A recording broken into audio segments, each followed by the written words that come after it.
We have gotten our first official basic specifications for the Air Force's next-generation F-47 fighter and its accompanying drones. The revelation that the U.S. Air Force's F-47 will possess a combat radius of over 1,000 nautical miles marks a major turning point in the development of next-generation air superiority capabilities. This isn't just another aircraft specification. It's a declaration of strategic intent. A statement that the United States is engineering its sixth-generation fighter to punch deep into contested territory, counter emerging peer adversary threats, and remain a dominant force in increasingly denied operational environments. U.S. Air Force Chief of Staff General David Ulvin's infographic, which publicly confirmed this figure, may have been broad in scope, but its implications are significant.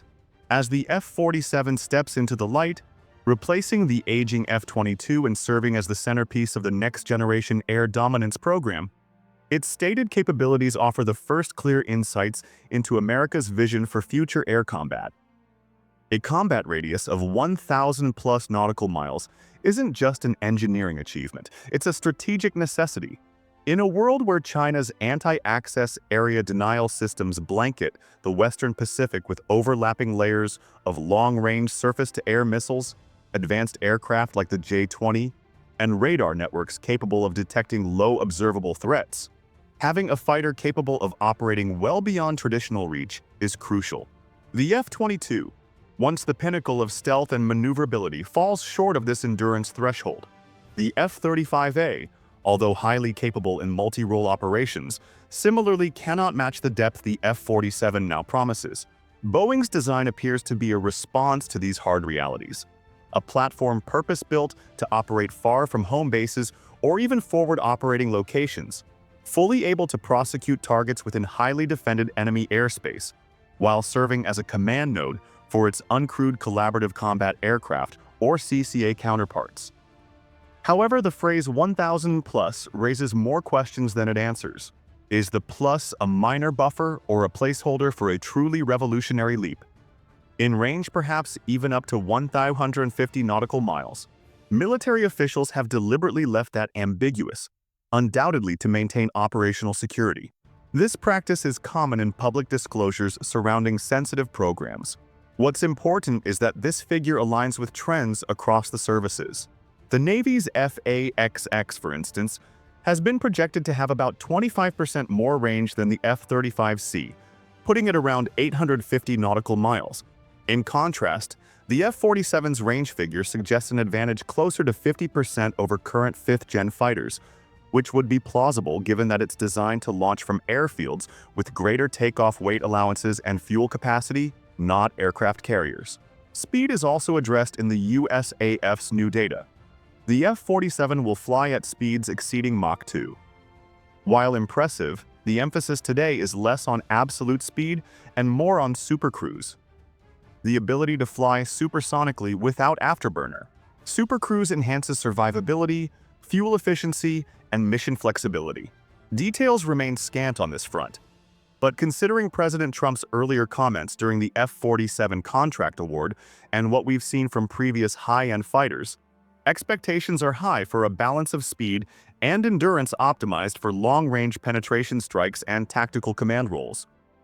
Stealth remains another cornerstone. The infographic labels the F-47 as Stealth++, a step above the F-22's Stealth Plus and the F-35's baseline stealth. That suggests not just radar signature reduction from key frontal aspects, but truly broadband, all-aspect low observability, including mitigation of infrared and electronic emissions, despite some raised eyebrows over the inclusion of canards in concept art, which typically undermines stealth. This could be a red herring. It's quite possible these early renderings are deliberately misleading, crafted with counterintelligence in mind. In reality, the operational airframe may look significantly different by the time it's unveiled. Equally telling is the USAF's stated acquisition target: 185 F-47s, a number that closely mirrors the current inventory of F-22 Raptors. Although the F-22's retirement timeline has become fluid, this 1-for-1 ratio hints at a direct replacement strategy. However, recent public statements suggest a modular and evolving force structure. integrating the manned F-47s with a swarming cohort of unmanned CCAs.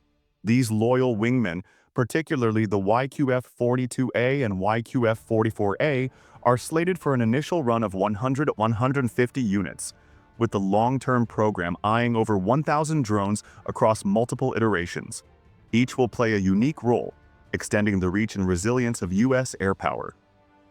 The first-generation CCAs are now confirmed to have a combat radius of approximately 700 nautical miles, a detail that reveals more about the Air Force's tactical thinking. While this may appear modest in relation to the F-47, it reflects a design prioritization of versatility, stealth, and cost efficiency over brute range. These drones are not mere decoys.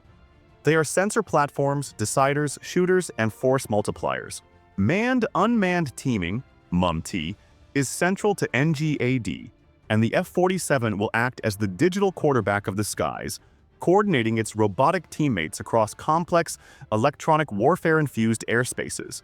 The timeline for the F-47 and its CCAs becoming operational remains fluid, with the USAF stating a goalpost between 2025 and 2029. That should be viewed as aspirational, a signal that initial flights and early operational capability may occur during this window, but full-rate production and true frontline deployment will likely extend into the 2030s. Nevertheless, this graphic represents a significant milestone. It transitions the F-47 from a classified ambition to a real, measurable program of record. The fusion of extended range, superior stealth, MUMT capability, and operational flexibility marks a paradigm shift in air combat. The Air Force isn't just building a fighter, it's constructing a distributed, survivable air dominance ecosystem for the battles of tomorrow.